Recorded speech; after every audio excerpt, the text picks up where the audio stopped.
speak, a lot of my close-up views have a black background behind the image. I haven't done that in Photoshop. I've actually shot the image with a device we call the contraster. So Amanda's going to bring that in now.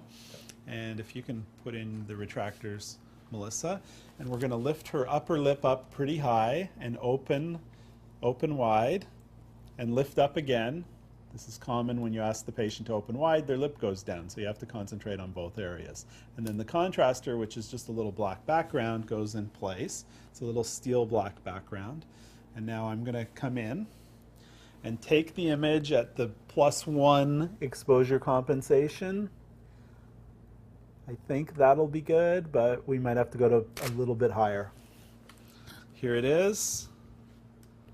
It's actually slightly overexposed, I think. So for this one, we want a little less light in because we're so close up. So we're going to go down to 0.7 and see how that looks. Let's get that centered. This looks good here.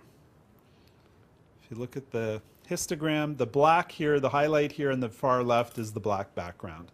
The histogram looks like it's fairly centered between the two mid-tones panels compared to the other one, which looked a little overexposed to me. So here's the final image. I've cropped it in a little bit. I tend to take these images and crop them a little bit to achieve the look that I'm looking for. You know, you could crop it in even more than this if you want to. So now we've got our exposure compensation set.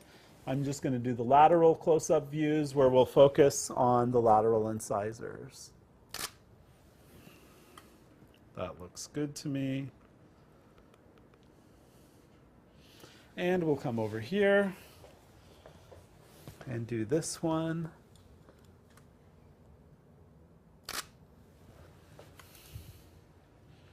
And this one looks good. So here are the lateral views. Again, I've cropped them in slightly to achieve the image that I'd like.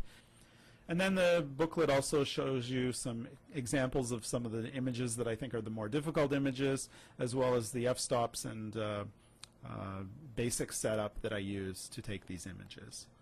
So it's actually a very good resource, I think, to train your staff. You know, my dental hygienists all do photography for me.